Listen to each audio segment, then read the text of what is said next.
With the recent news that allows international students to work more than 20 hours per week off campus, I put together a list of 7 high-paying part-time jobs in Canada. Before I share the list, it's good to take note of the following conditions surrounding off-campus work. First of all, you can't work before the first day of school. You can only work after you have started classes. Second, you can work more than 20 hours per week from November 15th, 2022 until December 31st, 2023. So, as long as you're enrolled in a DLI school or other recognized institution, are already in Canada and started your studies, and your study permit says you're allowed to work, then you can work full-time beginning November 15th, 2022. As a gentle reminder though, please put your studies first because your ability to work full-time depends on it. Even though it's great that students can finally earn as much as they can, try to keep a good balance between school and work. With that all said, let's delve into the list. Number 7, bartender. This is probably one of the most common jobs for students, mainly due to the flexible schedule it offers. Servers and bartenders on average make $11 per hour, which doesn't seem like much, but they do get tips, and from what I've heard, the tips can be pretty generous. Number 6, teaching assistant or tutor. If you have a knack for teaching or helping fellow students, try being a TA or tutor. You can make an average wage of $15 to $16 per hour, and I've even asked some of you guys on how much you earn in this role, and some of you are making big money on this, so good for you. Number 5, babysitter or nanny. If you're up for a challenge or naturally love children, try being a babysitter or nanny and earn an average wage of $14 to $15 per hour. Now, if taking care of a pet is more up your alley, did you know that dog walkers or pet sitters are in high demand in Canada? Yeah, it's a pretty sweet gig where you essentially walk your clients' dogs, feed them, and take them to the vet when necessary. Here, you can earn an average wage of $14 to $15 as well. Number 4, sales associate. Another common part-time job that students get into is being a sales associate at a retail store. I personally did this when I was still a student, and I really enjoyed talking to people, the discount perks of course, and the small commission I make from sales. Here you can earn an average wage of $15 to $16 per hour. And some of you guys even shared what you make in this role as well, so thank you for your transparency. Number 3, receptionist or office assistant. Admin assistants, receptionists, and other similar titles all refer to the same people whose job it is to ensure the smooth operation of a company from behind the scenes. Here you can earn up to $16 to $18 per hour.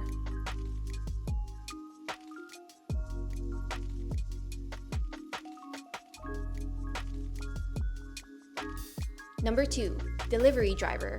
One of the most sought-after side hustles in the world today is driving for a ride-sharing service like Uber or Lyft. Not only do you get to set your own hours, but you can earn as high as $19 per hour. Of course, the only catch here is that you need to have or invest in your own car, but even if you don't have one, there are other opportunities to deliver food via bicycle or scooter. Here you can earn an average wage of $17 per hour, which is not half bad since you get to squeeze in an exercise in your day. Finally, number 1, bookkeeper.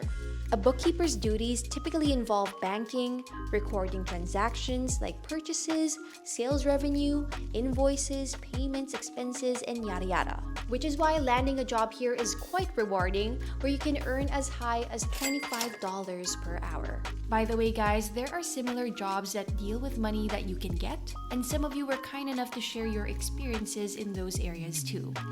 Anyway, the sky's the limit, and I'm sure some of you are doing way better than what I listed down here, but I still think this list is worth sharing, especially for those navigating this part of their journey to Canada.